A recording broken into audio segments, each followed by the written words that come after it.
वअला आलिहि त्वय्यिबीन व अस्हाबिल अकरमीन व औलियाइल कामिलीन व अतबाइहिल अजमाइन। अम्मा बअद फ़अऊज़ु बिल्लाहि मिनश शैतानिर रजीम। बिस्मिल्लाहिर रहमानिर रहीम। या अय्युहल्लज़ीना आमनु उदख़ुलू फ़िस्सिल्मि काफ़्फ़ा।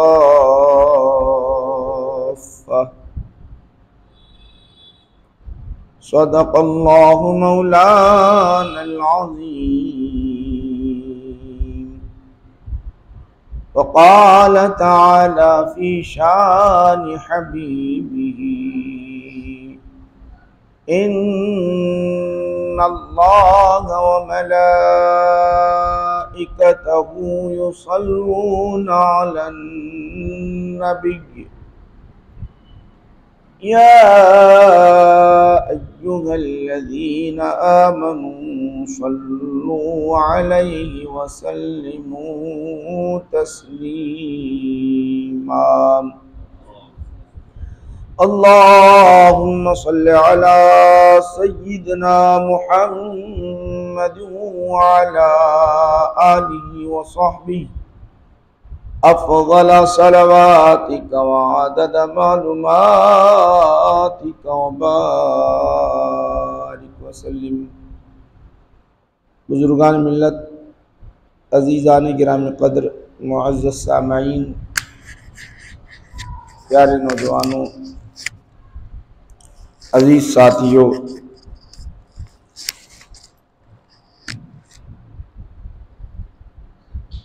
मैंने जो आयत करीमा तिलावत की है, अल्लाह सुब्हानहु व तआला उसमें इरशाद फरमा रहा है, ऐ ईमान वालों,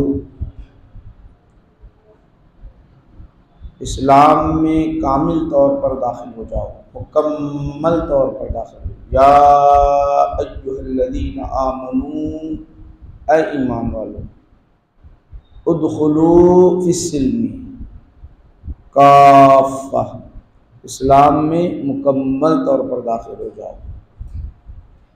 ऐसा नहीं कि आप कुछ शरीयत को कबूल कर रहे हैं और बाद शरीयत का हिस्सा रद्द करते हैं, या शरीयत में इजाफ़ा करते हैं, तो आप मोमिन और मुसलमान बाकी नहीं रहते। कबूल करना मुकम्मल तौर पर कबूल करना, यही इस्लाम है, यही ईमान है। अगर इसमें आप कमी करते हैं, ज़्यादती करते हैं, तो बिल्कुल आपके लिए चीज़ें जायज़ नहीं हैं। इस आयत के तहत मैं आप हज़रात के सामने चंद बातें पेश करने की सआदत हासिल करूँगा। सबसे पहले याद रखें कि इसमें खालिस मुसलमानों के लिए, मोमिनों के लिए खिताब है। खालिस, या अय्युन्नास नहीं कहा, ए लोगों नहीं कहा, या अहलल किताब, अहले किताब नहीं बोला। न यहूद का जिक्र किया, न नसारा का जिक्र किया, न अहले किताब का जिक्र किया, न आम खिताब ए लोगों, इस तरह खिताब नहीं किया, बल्कि मोमिनों से खिताब किया, ख़ास कर ईमान लाने वाले। ईमान लाने वाले कौन हैं? जो अल्लाह की वहदानियत और रसूल की रसालत का ज़ुबान से भी तस्दीक करना, ज़ुबान से इकरार करना, तस्दीक और दिल से तस्दीक करने का नाम ईमान है। सिर्फ यही काफ़ी नहीं होगा, बल्कि जो अल्लाह और उसके रसूल ने जो हमें शरीयत दी है, उसको मुकम्मल तौर पर मानने का नाम ईमान है, और अमल करने का नाम कमाल ईमान है। अमल करने का नाम कमाल ईमान है, मानने का नाम जो है ईमान है। ईमान के माने यकीन के माने आते हैं। यकीन अल्लाह पर भरोसा रखना, खुदा की वहदानियत पर भरोसा रखना। इन भरोसा का मतलब यकीन करना, खुदा की वहदानियत पर यकीन करना, उसके सिवा कोई और शरीक नहीं, ना उसके ज़ात में है ना उसके सिफात में है। तो अल्लाह सुब्हानहू व तआला ईमान वालों से खिताब किया, और ईमान एक बहुत बड़ी दौलत है। ईमान सबसे बड़ी दौलत है। ईमान से पहले आप कितने ही हज़ार नेकियां कर लो, आपको कोई फ़ायदा नहीं होगा। हज़ार करोड़ नेकियां कर लो, कोई फ़ायदा नहीं होगा। हाँ, दुनियावी फ़ायदा होगा थोड़ा सा, मगर उखरवी कोई फ़ायदा नहीं होगा। उसको हदीस पाक से सुन लीजिए। रसूल आदम सल्लल्लाहु अलैहि वसल्लम के दरबार में एक सहाबी आए, आकर अर्ज़ करने लगे, या रसूलुल्लाह सल्लल्लाहु अलैहि वसल्लम, दौरे जहालत में, यानी ईमान लाने से पहले जो हम कुफ्र की हालत में थे, बुत परस्ती किया करते थे, ऐसे समय में हमने भी नेकियां की हैं। ऐसा नहीं कि हमने नेकियां की है, सदक़ात व खैरात किए हैं, लोगों के साथ सिला रहमी किए हैं। यहाँ तक कि एक सहाबी कहने लगे, मैंने 100 गुलामों को आज़ाद कर दिया है, 100 गुलामों को आज़ाद कर दिया है कुफ्र की हालत में। तो क्या हमारे लिए फ़ायदामंद है? हमारे लिए उसके लिए कोई अजर सवाब है? अल्लाह के रसूल सल्लल्लाहु अलैहि वसल्लम ने इरशाद फरमाया, ईमान के बगैर कोई फ़ायदा नहीं होगा। चाहे आप 100 गुलाम के बजाय 1 करोड़ गुलाम आज़ाद कर लो, तो कोई उखरवी फ़ायदा नहीं होगा, उखरवी फ़ायदा नहीं होगा। यानी अल्लाह सुब्हानहू व तआला को जब ही हमारे आमाल महबूब व मकबूल है, कब? ईमान लाने के बाद। ईमान अगर हम नहीं लाएंगे तो हमारे आमाल महबूब भी नहीं है, मकबूल भी नहीं है। ईमान लाना शर्त है। तो 100 गुलामों को आज़ाद करने के बावजूद, 100 गुलाम को आज़ाद करना मामूली बात नहीं है। ये गुलाम की कीमत जो होती है, लाखों रुपए की कीमत होती है, और वो आज़ाद करने वाला अपने लिए नहीं करता। आज़ाद करने वाला वो अपने लिए नहीं करता। उस जमाने में जो उन्होंने किया था, वो भी अपने लिए नहीं किए थे, वो जिसके पुजारी थे, जिसको चाहते थे, जिन खुदाओं को मानते थे, जिन खुदाओं को मानते थे, उनके नाम पर उन्होंने आज़ाद कर दिया था, नेकी समझकर आज़ाद कर दिया था। तो अल्लाह के रसूल सल्लल्लाहु अलैहि वसल्लम ने इरशाद फरमाया, ईमान लाने से पहले कोई तुम्हारा अमल काबिल कबूल ही नहीं है, ना महबूब है ना मकबूल है। तो ईमान सबसे बड़ी दौलत है। ईमान नहीं तो कुछ भी नहीं है, ईमान नहीं है तो कुछ भी नहीं है। अब आओ आगे आपको बताऊं।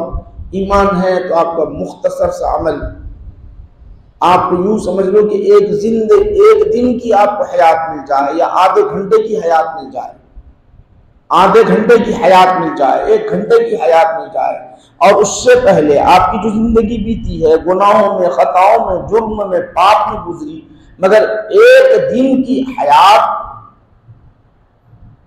या 1 घंटे की हयात जो आपको ये मिली है, ये हयात जो मिली आपको, ये बेमिसल है, आपके लिए बेमिसल है। उसका कोई बदल ही नहीं है, उसका कोई बदल ही नहीं है। अल्लाह के रसूल सल्लल्लाहु अलैहि वसल्लम के दरबार में हुजूर नबी करीम सल्लल्लाहु अलैहि वसल्लम जंग के मैदान में थे। जंग के मैदान में तो एक शख्स आया, आकर अर्ज करने लगा, मैदान जिहाद में मुसलमान काफिरों के खिलाफ नबरद आजमा है, लड़ाई जारी है। ऐसे समय में मैं मुसलमानों के मुआफक लड़ना चाहता हूं, जिहाद करना चाहता हूं। आप मुझे जिहाद की इजाजत देते हैं या रसूल अल्लाह? आप मुझे जिहाद की इजाजत देते हैं? जाऊं मैं अपनी गर्दन कटाऊं या उन्हें मारूं, मैं शहीद हो जाऊं? तो अल्लाह के रसूल सल्लल्लाहु अलैहि वसल्लम ने इरशाद फरमाया, नहीं, पहले तुम ईमान लाओ फिर बाद में जिहाद करना। ईमान लाओ फिर बाद में जिहाद करना। ईमान के बगैर कोई चीज आपके लिए नेक अमल कामयाब फायदा नहीं देगी। तो फिर वो ईमान लाए, थोड़ी ही देर नहीं बीती थी, थोड़ी ही जब जिंदगी, सारी जिंदगी कायम में गुजरी, कुफ्र में, शिर्क में, बुत परस्ती में, गुनाहों में गुजरी सारी की सारी जिंदगी। अब दायरे इस्लाम में जब दाखिल हो गए, इस्लाम में दाखिल हो गए, इतना 1 घंटा 2 घंटा 4 घंटे हुए होंगे, कोई अमल उन्होंने नहीं किया, नमाजें उन्होंने अदा नहीं की, न हज न रोजे न ज़कात न खैरात, कुछ भी नहीं ईमान की हालत में। सिर्फ गए, काफिर के खिलाफ खड़े हुए, काफिरों की जानिब से हमला हुआ और वहां पर शहीद हो गए, शहादत का जाम पी लिया। तो अल्लाह के रसूल सल्लल्लाहु अलैहि वसल्लम ने उस वक़्त इरशाद फरमाया, देखो अगर तुम दुनिया में जन्नती को देखना चाहते हो तो इसका चेहरा देखो। दुनिया में अगर जन्नती का चेहरा देखना चाहते हो तो इसका चेहरा देखो। तो अब यहाँ आप बताओ, ईमान कितनी बड़ी दौलत है। अभी तक कुफ्र की हालत में थे, कुफ्र की हालत में थे, अगर उसी हालत में मर जाते, उसी हालत में मौत आ जाती तो हमेशा के लिए जहन्नम, हमेशा के लिए आग में रहते। मगर थोड़ा ही लम्हा बीता, अल्लाह की वहदानियत और रसूल के रिसालत को मान लिया और जुबान से इकरार कर लिया, तो उनको यह फायदा हुआ कि हमेशा के लिए जन्नत मिल गई, हमेशा के लिए जन्नत मिल गई। तो इतनी बड़ी नियामत अल्लाह का करम है, अल्लाह का फजल है, इतनी बड़ी नियामत हमको मिली हुई है। ये बहुत बड़ी नियामत है ईमान की। और एक बात आपको बताऊं कि कोई भी मोमिन, कोई भी मुसलमान जहन्नम में नहीं जाएगा, नहीं जाएगा। जन्नत जो बनाएगी मुसलमान के, हाँ अगर जाएगा तो गुनाहों की वजह से थोड़े अरसे के लिए जाएगा, थोड़े अरसे के लिए जाएगा। हुजूर नबी करीम सल्लल्लाहु अलैहि वसल्लम इरशाद फरमाते हैं, अल्लाह सुब्हानहू व तआला फरमाएगा, अगर किसी के दिल में राय के दाने के बराबर भी ईमान हो, जहन्नम से निकालकर उसे जन्नत में दाखिल कर दिया जाए। राय के दाने के बराबर भी ईमान हो तो उसे जहन्नम से निकालकर जन्नत में दाखिल कर दिया जाएगा। तो मालूम यह हुआ कि ईमान एक इतनी बड़ी नेमत है, ईमान इतनी बड़ी नेमत है, उस ईमान की वजह से हमेशा के लिए उसे जन्नत मिल जाती है, हमेशा के लिए जन्नत मिल जाती है। रसूल आदम सल्लल्लाहु अलैहि वसल्लम का फरमान है। और शफाअत भी अल्लाह के रसूल सल्लल्लाहु अलैहि वसल्लम की जो शफाअत होगी, अल्लाह की रसूल की जो शफाअत होगी, सिर्फ मोमिनों और मुसलमानों के लिए होगी, गुनाहगारों के लिए। नेकुकार गुनाहगार मोमिन के लिए होगी, काफिर के लिए नहीं, काफिर के लिए नहीं। ना अल्लाह के रसूल की शफाअत काबिल कबूल है, ना अल्लाह की रहमत, ना अल्लाह की रहमत काफिर को जन्नत में दाखिल करेगी। याद रखो इस बात को।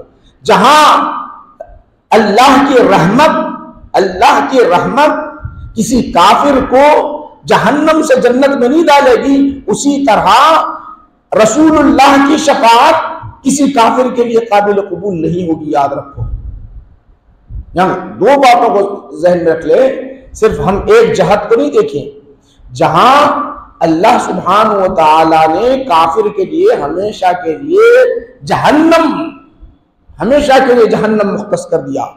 अगर वो ईमान की हालत में यहां से दुनिया से चला, ईमान की हालत नहीं, कुफ्र की हालत में चला गया, तो अब उसकी कोई नजात नहीं, कोई नजात नहीं।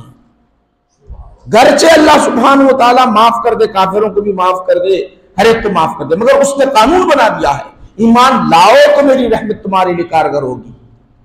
ईमान पर, ईमान नहीं तो फिर कुछ भी नहीं। मेरे दुश्मन है तो, मेरे दुश्मन है तो मेरी जन्नत में क्यों दाखिल करूं। तो ईमान की बड़ी दौलत हमको नसीब हुई है, बहुत बड़ी दौलत। याद रखो कि ईमान इतनी बड़ी, और ख़ास बात अल्लाह के रसूल सल्लल्लाहु अलैहि वसल्लम ने इरशाद फरमाया कि ऐसा ईमान भी काबिल कबूल नहीं जब अलामत मौत को देखकर आप ईमान ला रहे हैं। मौत की अलामतों को देखकर, अब मरने के करीब है, आप कोई भी मरने के करीब है, मौत की अलामतें उस पर आ गई, अब ऐसे वक्त पर मैं ईमान लाया तो ईमान काबिल कबूल नहीं है। और एक हदीस सुन लीजिए, बुखारी शरीफ में आता है, रसूल आदम सल्लल्लाहु अलैहि वसल्लम ने इरशाद फरमाया, मुस्लिम शरीफ में आता है, सहाबा इर्द गिर्द बैठे हुए थे, हुजूर नबी करीम सल्लल्लाहु अलैहि वसल्लम के सूरज को देखा आपने, सहाबा ने भी सूरज को देखा। देखने के बाद नबी करीम सल्लल्लाहु अलैहि वसल्लम ने इरशाद फरमाया, ये सूरज कहाँ जा रहा है। हुजूर ने फरमाया, जानते हो ऐ सहाबा, मेरे सहाबा, सूरज कहाँ जा रहा है। तो सहाबा ने अर्ज़ किया, अल्लाह उसके रसूल बेहतर जाने। तो हुजूर ने फरमाया अपने मुस्तकर पर जा रहा है, उसको अल्लाह ने जहां तक जाने की इजाजत दी है अपने ठिकाने में, उस ठिकाने की तक जा रहा है। सूरज डूबता नहीं, सूरज डूबता नहीं, हम उसको डूबने से ताबीर करते हैं, सूरज डूब गया ताबीर करते हैं, मगर वो निकला हुआ ही होता है, मगर वो जाहिर ही होता है, कहीं दूसरे तरफ निकला हुआ होता है। तो हुजूर ने फरमाया कहां जा रहा है, तो मालूम है कि साहब अगर नहीं मालूम, ये अपने मुस्तकर में जा रहा है। फिर अर्श के पास जाता है, जाकर रब के दरबार में इजाजत तलब करता है, ऐ अल्लाह मुझे सजदा करने की इजाजत दे दे, मुझे सजदा करने की इजाजत दे दे।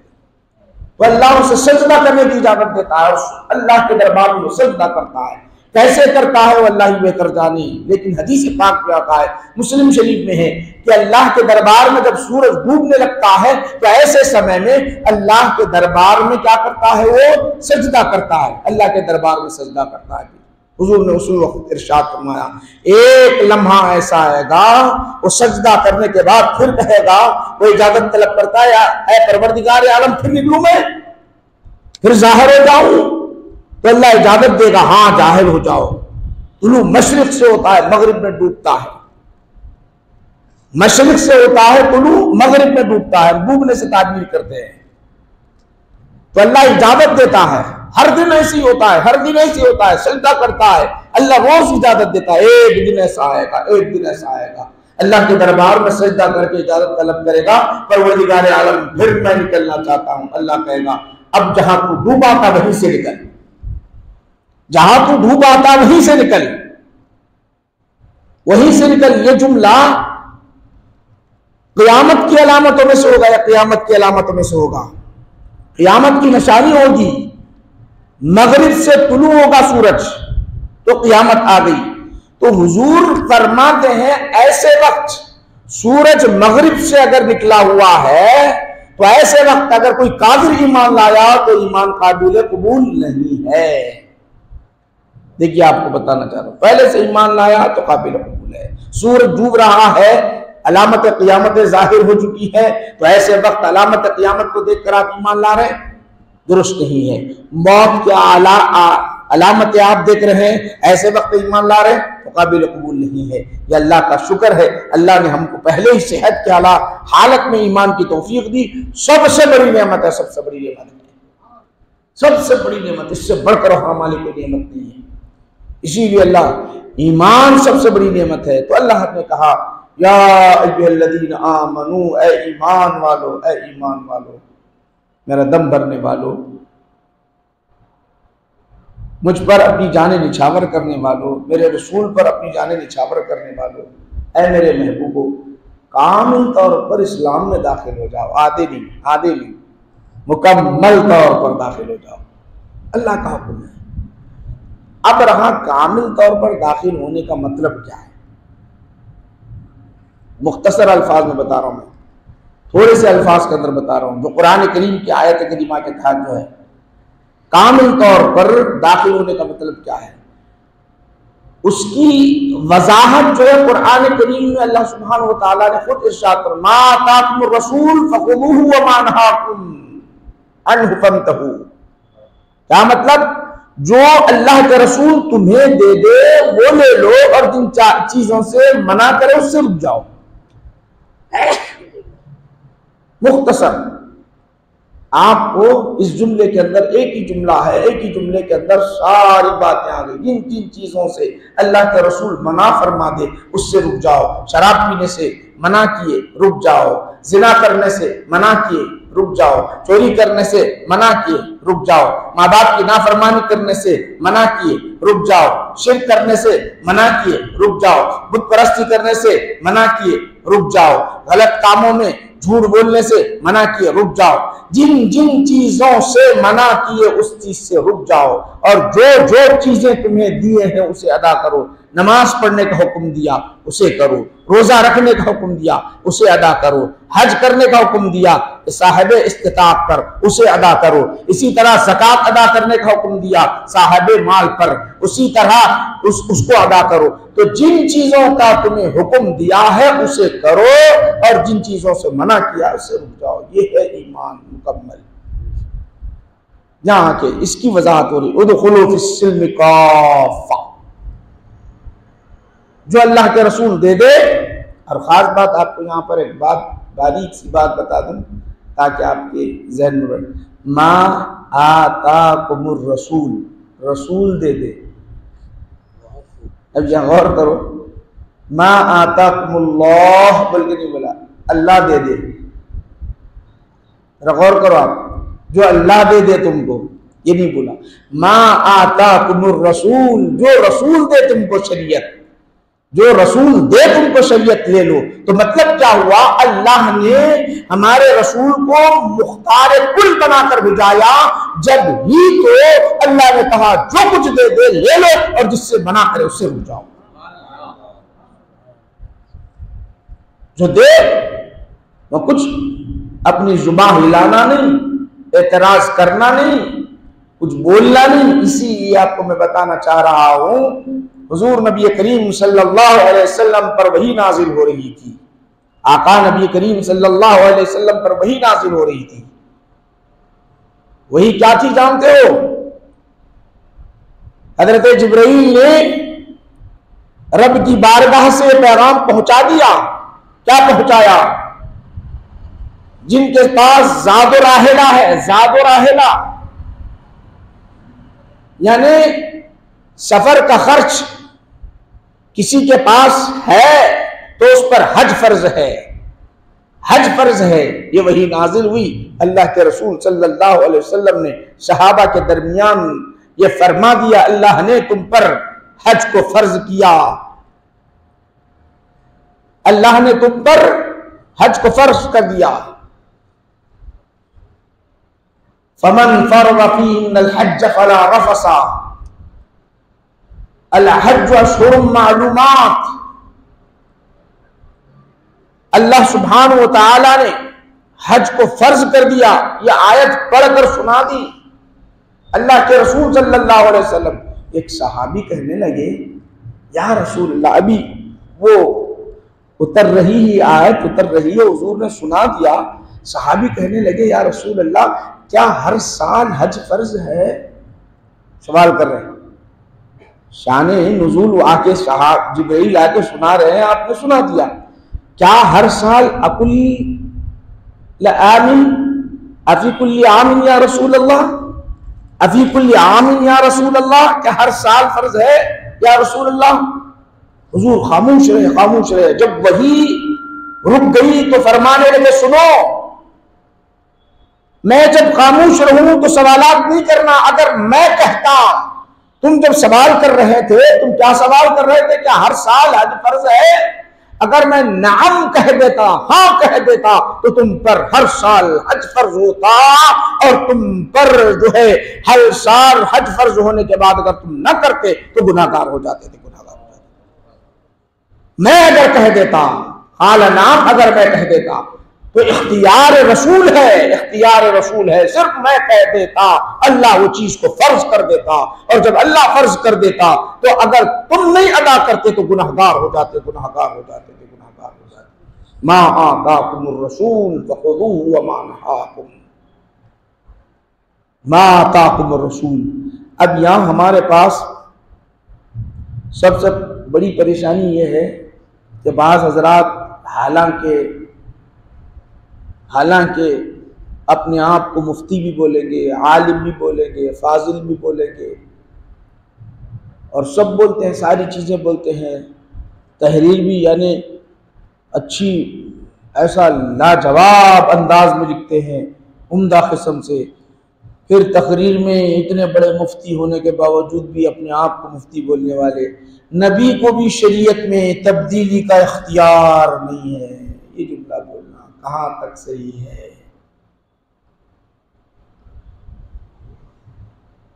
ये जुमला कहना कहाँ तक सही है? जरा गौर करो आप। ये जुमला कहना कहाँ तक सही है? नबी को भी शरीयत में चेंजिंग करने का इख्तियार नहीं है, तब्दील करने का इख्तियार नहीं, जबकि कुरान कह रहा है युहर्रिमु अलैहिमुल खबाइस युहिल्लु लहुमुत तय्यिबात। वो नबी वो है जो पाकीज़ा चीजों को हलाल करते हैं और खबीस चीजों को हराम करते हैं। नबी की तारीफ बयान कर रहा अल्लाह ताला, शरीयत बनाने वाले नबी है, कुरान कह रहा है, और ये साहब बोलते हैं उनको इख्तियार नहीं है। खुदा इख्तियार देते हैं, क्या युहिल्लु लहुमुत तय्यिबात, पाक चीजों को हलाल करने वाले हैं, पाक चीजों को हलाल करने, खबीस चीजों को हराम करने वाले वो नबी, उनकी शान वो है। अभी इतने बड़े, सब दाढ़ी है, लिबास है, सब कुछ है, सारा निजाम है, मुफ्ती भी है और परसल्ला के सदर भी हैं, फला है, ये है, वो है। नबी को भी शरीयत में चेंजिंग की कोई तब्दीली का कोई इख्तियार नहीं है। चलो मैं आपको हजारहा मिसालें आपको बताना चाहता हूँ, हजारहा मिसालें कुरान करीम। आप पढ़ो कुरान करीम, अहादीस शरीफा पढ़ लो। नबी करीम सल्लल्लाहु अलैहि वसल्लम का इख्तियार आपको मालूम होगा। ये आयत बता रही युहिल्लु लहुमुत तय्यिबात व युहर्रिमु अलैहिमुल खबाइस। अगर ये नहीं समझ में आ रही तो और आसान समझाना चाहता हूं मैं, आसान अंदाज में समझाना, बिल्कुल आसान अंदाज में। नबी करीम सल्लल्लाहु अलैहि वसल्लम मेरे आका हुजूर पुरनूर अलैहिस्सलाम ने क्या किया जानते हो? एक आराबी, एक देहाती से एक सवारी खरीदी। एक आराबी एक देहाती से सवारी खरीद लिए, बाव ताव हो गया, इन्हों बेच दिए, आका ने खरीद लिया। अब खरीद लेने के बाद अब कोई गुंजाइश वापस रिटर्न करने का कोई सवाल ही नहीं। बेअतु व इश्तरैतु का मामला होगा, मैंने बेचा, उन्होंने कहा कि मैंने खरीद लिया। अब इनकार नहीं कर सकते, कौन? बेचने वाला। मैं नहीं बेचा बोल के नहीं बोल सकते, ये भाव हो गया, खत्म हो गई बात। हुजूर ने खरीद लिया। खरीद लेने के बाद आका नबी करीम सल्लल्लाहु अलैहि वसल्लम भी जाहिर है, किसी ने आवाज दे दिया उस आराबी को, देहाती को, कहा बेचोगे ये सवारी, बेचोगे? उसने कहा मैं बेच दिया हूं, मैं एक्स्ट्रा पैसे देता हूं, जायद पैसे देता हूं। नीयत बदल गई उस आराबी की, देहाती की नीयत बदल गई। जब नीयत बदल गई तो कहने लगा, हुजूर नबी करीम सल्लल्लाहु अलैहि वसल्लम से कहने लगा, या मोहम्मद सल्लल्लाहु अलैहि वसल्लम, मैंने आपको ये सवारी बेची ही नहीं है, बोली ये सवारी बेची नहीं, जबकि बेच चुका है और हुजूर ने खरीद लिए। तो हुजूर इरशाद फरमाते, तुमने मुझे बेचा है और मैंने खरीदा है। आका झूठ कैसे बोल सकते हैं? आका झूठ कैसे? वो देहाती जाहिरी तौर पर पैसों की ज्यादती को देख लिया और मुकर गया और कहने लगा कि मैंने बेचा ही नहीं आपको। दूसरी तरफ से जायद पैसे आने वाले थे, बेचा ही नहीं है। सवाल देखिए, गौर करो। अब हुआ क्या? उसके बाद रसूल पाक अलैहिस्सलाम इरशाद फरमाते रहे, नहीं तूने बेचा है, मैंने खरीदा है। एक सहाबी वहां पर खड़े थे, फौरन भाग के आके अर्ज करने लगे, या रसूलल्लाह, उसने सवाल किया था। क्या सवाल किया था? ठीक है ए मोहम्मद अरबी सल्लल्लाहु अलैहि वसल्लम, मैंने बेचा, तुमने खरीदा, ये कह रहे हो ना, कोई गवाह है तो लेके आओ। बोले हुजूर खामोश हो गए। एक सहाबी सुन रहे थे, हजरत हुज़ैफा रज़ियल्लाहु अन्हु, कैसे गवाही लाएंगे? जुबानी खरीदो फरोख्त हो गई, कोई मौजूद ही नहीं था। हुजूर खामोश हो गए। उसका जो जुमला था, क्या जुमला था? जुमला ये था कि अगर कोई गवाह है तो ले आओ। वो फौरन भागे दौड़े आया, आगे कहने लगा, रसूलल्लाह मैं गवाही देता हूँ, मैं गवाही देता हूँ। अब वो कारोबार तो दूर ही रह गए, खरीदो फरोख्त तो दूर हो गए। हजरत खुज़ैमा रज़ियल्लाहु ताला अन्हु से पूछे, तुम कैसे गवाही देते जब तुम थे नहीं? जब तुम का मैंने खरीदा वो बेचा, जब तुम थे नहीं, तुम कैसे गवाही देते हो? कहने लगे, या रसूलुल्लाह सल्लल्लाहु अलैहि वसल्लम, आपने कहा यह खुदा है तो हम देखे नहीं, आप बोले हम मान लिए बस। जन्नत बरहक है, हमने जन्नत को देखा ही नहीं, मान लिया या रसूलुल्लाह। 360 बुतों के पुजारी थे हम, 360 बुतों को मानने वाले थे। आपने कहा कि एक खुदा है, खुदा को देखे नहीं, बिन देखे मान लिए, उसी तरह मैं तस्दीक करता हूं या रसूलल्लाह, आपने जो कहा है मैंने खरीदा है तो मैं गवाही देने के लिए तैयार हूं, आपने खरीदा है। ये कहना था। सुन लो अब यहाँ इसके बाद, अब ये मुफ्ती साहब क्या जवाब देते पता नहीं। यहाँ हुजूर ने इरशाद फरमाया, हुजूर ने क्या इरशाद फरमाया, ऐ खुज़ैमा सुनो, खुज़ैमा सुनो, आज के बाद जब कभी भी शरई कानून आएगा, जहां भी तुम अकेले गवाही दोगे, तुम्हारे अकेले की गवाही 2 के बराबर तस्लीम की जाएगी। अकेले की गवाही 2 के बराबर तस्लीम की जाएगी। निकाह एक गवाह से नहीं हो सकता, याद रखो। एक अगर कोई गवाही दे रहा है, निकाह पढ़ाओ, एक आदमी मुफ्ती साहब, कुतुब हो, अब्दाल हो, फला हो, सहाबी हो, नहीं, सहाबी हूं मैं, सहाबी हूं मुझे मानो, मैं सच्चा हूं, नहीं, शरीयत कहती है दो गवाह होना, 2 गवाह होना, 2 गवाह होंगे तो निकाह पूरा, वरना नहीं तो नहीं, वरना निकाह नहीं। शरई कानून में जहां जहां 2 गवाह की जरूरत है वहां 2 गवाह होना जरूरी है। सहाबी रहने दो, वली रहने दो, कुतुब रहने दो, अब्दाल रहने दो, मुफ्ती रहने दो, कुछ भी हो, नहीं, 2 होना जरूरी है। मगर अल्लाह के रसूल सल्लल्लाहु अलैहि वसल्लम ने हजरत खुज़ैमा रज़ियल्लाहु अन्हु को 1 को 2 के बराबर बना दिया, 1 को 2 के बराबर बना दिया। इख्तियार था तो बनाए ना भाई, इख्तियार था तो बनाए, इख्तियार अगर नहीं रहता तो कैसे बनाते? फिर उस पर कोई अल्लाह ने वही भी नाज़िल नहीं की, ऐ हबीब मैं एक आदमी को एक गिनने के लिए बोला तो तुम कौन हो 1 को 2 बराबर बनाने वाले? कोई आयत नहीं नाज़िल हुई, कोई हुक्म नाज़िल नहीं हुआ, इख्तियार था तो अल्लाह के रसूल ने 1 को 2 के बराबर बना दिया।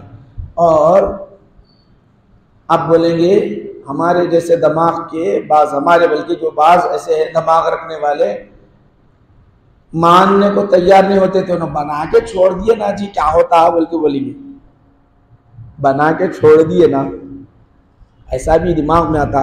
कहीं हुआ तो नहीं, वाकया तो पेश नहीं आया उनकी जिंदगी में, कभी 1 को 2 के बराबर उनको समझे कि नहीं, बोल के ऐसा समझेंगे, ऐसा समझा जाएगा।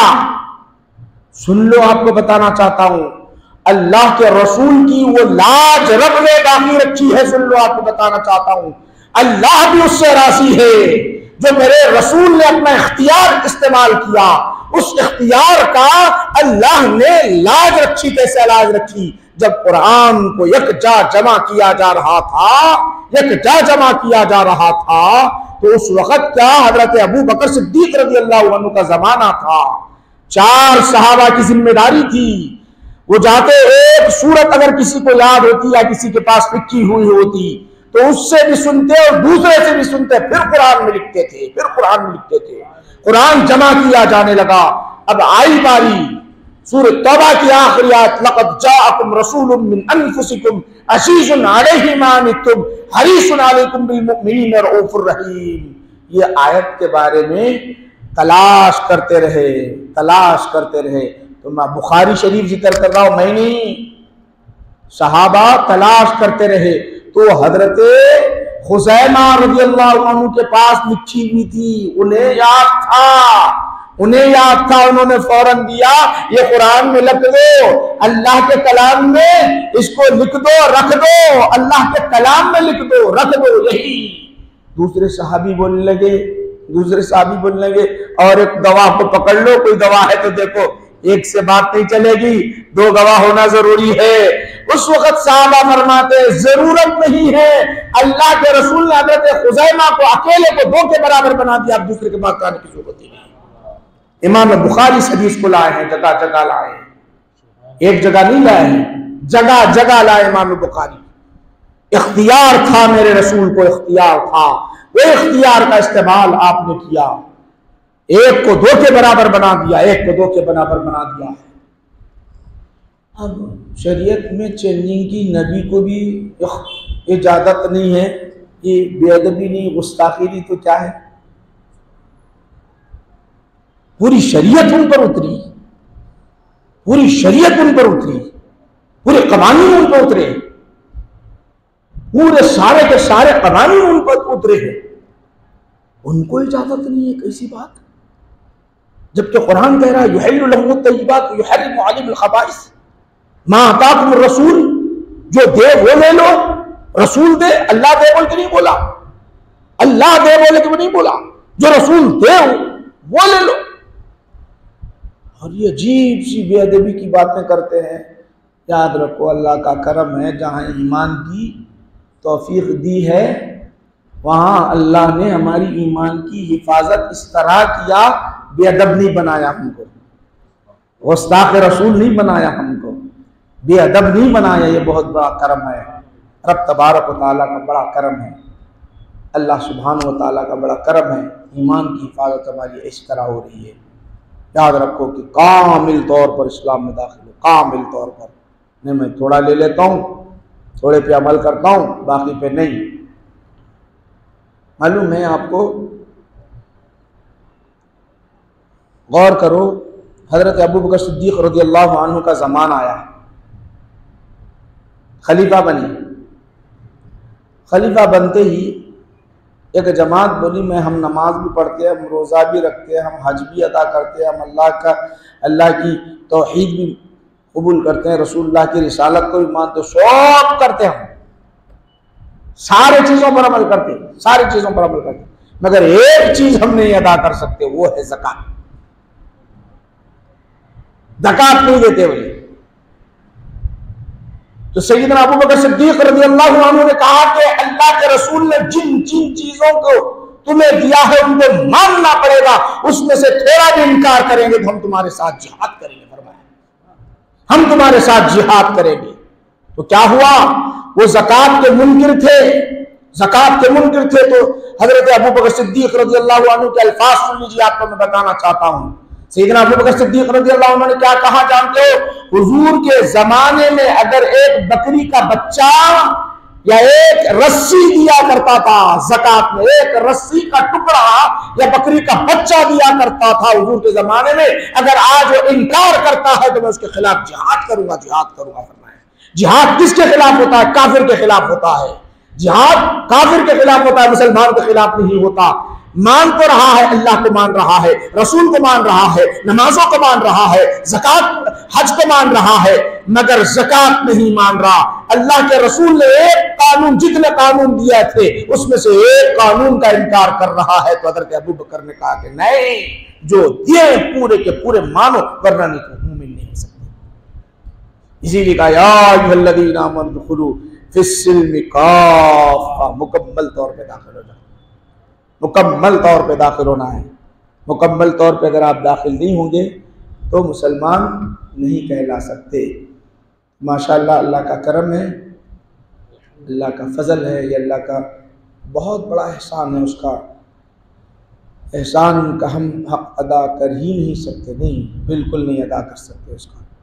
और याद रखो, अल्लाह की नेमतों का हमेशा हमेशा हमेशा शुक्र बजा लाते रहना। आपको बोल रहा हूँ, जितने बैठे ना, हर वक्त अल्लाह की नेमत का शुक्र बजा लाते रहना।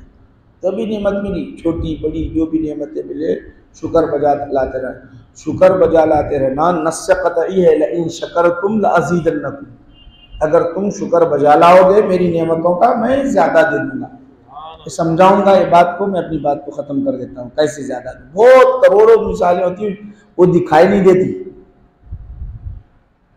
करोड़ों हमारी जिंदगी में होती, दिखाई नहीं देती। आपको दिखा रहा हूं मैं, आपको खाली करोड़ों होती हैं, करोड़ों, अरबों खरबों होती है, एक नहीं अरबों खरब मिसाल। रोजाना का मामूल होता है, रोजाना का मामूल इस तरह सिलसिला जारी होता है। हम उसका अंदाजा नहीं कर सकते, हम ना उसका अंदाजा कर सकते हैं, ना उसे शुमार कर सकते हैं। नेमत मिलते ही अपन अल्लाह का शुक्र अदा करना। दिन में अगर आपको अल्लाह की नेमत दुनियावी एतबार से मिल जाए, कोई प्रॉफिट आ जाए, या तबीयत अच्छी हो जाए, या शुक्र अदा करना ही करना है। हमारी सांस भी चल रही है तो अल्लाह की नेमत ही है। ये हवाएं, फिजाएं, जो जो चीज़ें हमको मिलती है, अल्लाह का शुक्र अदा करना है। शुक्र अदा करते रहेंगे तो याद रखो कि अल्लाह इजाफा करेगा, नहीं तो नहीं है, परेशान हूँ, मुसीबत में हूँ, कुछ भी नहीं दे रहा अल्लाह ताला, बोले तो छीनते रहता, नहीं मैं छीनते रहता, लेते रहता। अब आओ एक वाक़या हज़रत अय्यूब अलैहिस्सलाम का जिक्र मैं आपको बता। अल्लाह ताला ने हज़रत अय्यूब अलैहिस्सलाम का जिक्र कितने प्यारे अंदाज में किया। वज़्कुर अब्दना अय्यूब इज़ नादा रब्बहू अन्नी मस्सनी शैतानु बिनुस्बिन व अज़ाब। हमारे बंदे हज़रत अय्यूब को याद करो।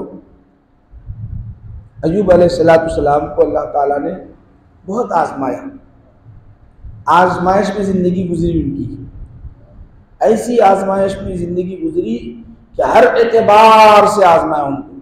माल है, बहुत बड़े मालदार थे अपने ज़माने के, माल ख़त्म हो गया, औलाद इंतकाल कर गई, बीबियाँ फौत हो गई, मकान ख़त्म हो गए, बीमारी जिस्म पर लाहक हो गई, ऐसी ख़तरनाक बीमारी लाहक हो गई कि बस्ती वाले नफरत करने लग गए। बस्ती वालों ने कहा कि ये शख्स हमारे दरमियान अगर रुका रहा तो इसका मर्ज हमें लाहक होगा, इनको बस्ती से निकाल दो।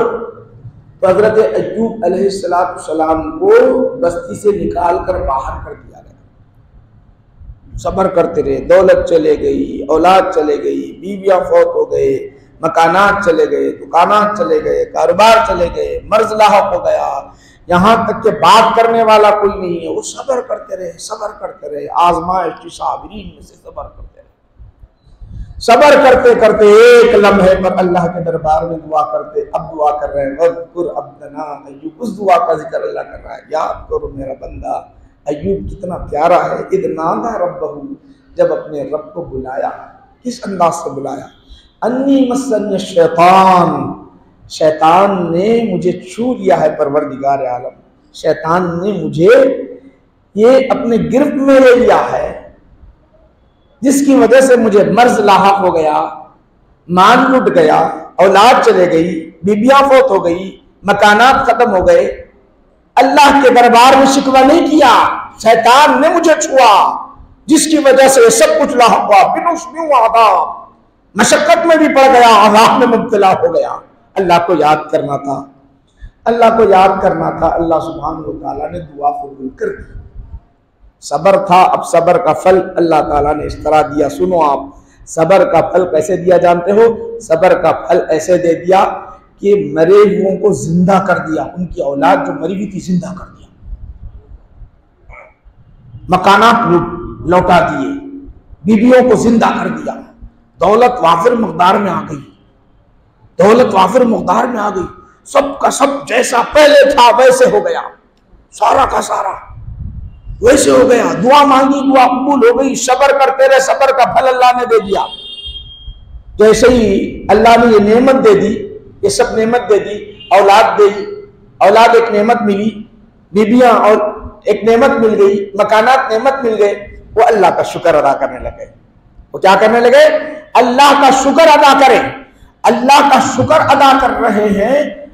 बुखारी शरीफ में आता है कि आप नहा रहे थे, जिस्म पर कपड़ा नहीं था, जिस्म पर कपड़ा नहीं था, अल्लाह की रहमत उन पर ऐसी छा गई, अल्लाह की रहमत ऐसी छा गई। क्यों?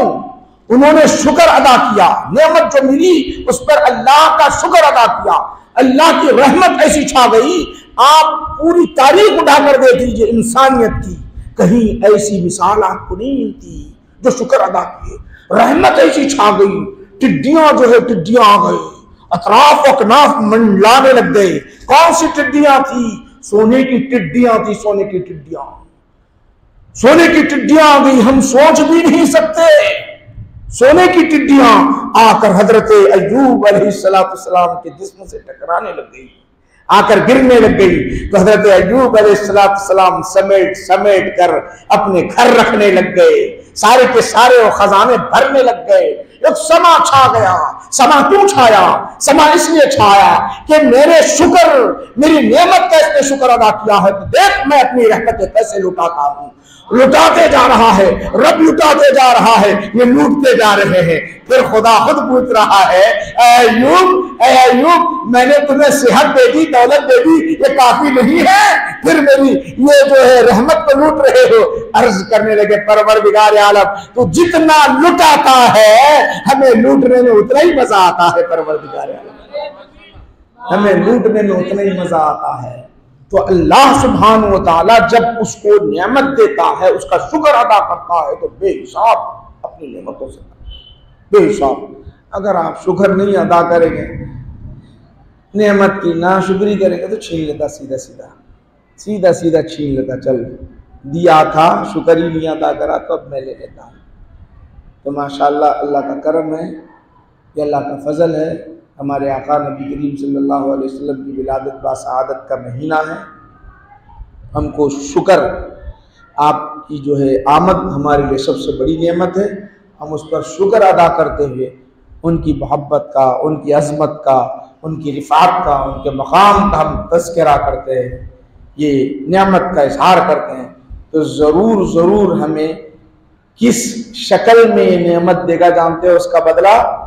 इस नेमत का बदला कैसे देगा? हमारी ईमान की हिफाजत मरने तक करेगा, और मरने के बाद खबर में हम जाएंगे तो हमसे मुनकीर नकीर या मुबश्शिर व बशीर सवाल करेंगे तो आका खुद कहेंगे ये तो मेरा चाहने वाला है, सवाल मत करो। फिर महशर में जाएंगे तो आका बुलाकर कहेंगे ये मेरा चाहने वाला है, आ मैं तुझे कौसर का पानी पिला देता हूं, पीता चला जा। ये नेमत हमको मिल जाएगी। तो नेमत का शुक्र अदा करो तो अल्लाह सुब्हान व तआला अनगिनत लाजवाल चीज़ें हमें देता है। माशाअल्लाह बहुत खुशनसीब है कि आप अहले सुन्नत वल जमात से नबी की अज़मत को अपने दिल में बिठाए, नबी की मोहब्बत को अपने दिल में बैठाए। अपने जैसा नबी को आपने नहीं समझा, न हमने समझा। अहले सुन्नत वल जमात वालों ने न अपने जैसा समझा, कोई भी नहीं समझा। ये समझने वाले समझते हैं। कभी ये कहते हैं कि शरीयत में जैसा, अब जैसा कि गौर करो कब बोल रहा है ये शख्स, किस वक्त बोल रहा है? जिस वक्त ये गंदे नाली के कीड़े शरीयत में तब्दीली करना चाहते हैं। कौन? ये मोदी या और कोई ये चेंज करना चाहते हैं। ऐसे टाइम कहता है कि नबी को भी इख्तियार नहीं है, नबी को भी इख्तियार नहीं है शरीयत में तब्दीली का। तुम कौन होते तब्दीली करने वाले? नौज़ बिल्लाह, नौज़ बिल्लाह। ऐसी बातें बोलते हैं। ऐसा बोलने वाला तो हमको नहीं अल्लाह ने बनाया, अल्लाह का करम। वो तो मुख्तार बना के भेजा। हम कहते हैं अल्लाह ने उन्हें मुख्तार बनाकर भेजाया है, अल्लाह ने बनाया है, उन्हें इख्तियार दिया है, उन्हें इख्तियार दिया है। वो मजबूर बनकर नहीं आए थे, वो मजबूर बनकर नहीं आए थे। हम अजमत वाले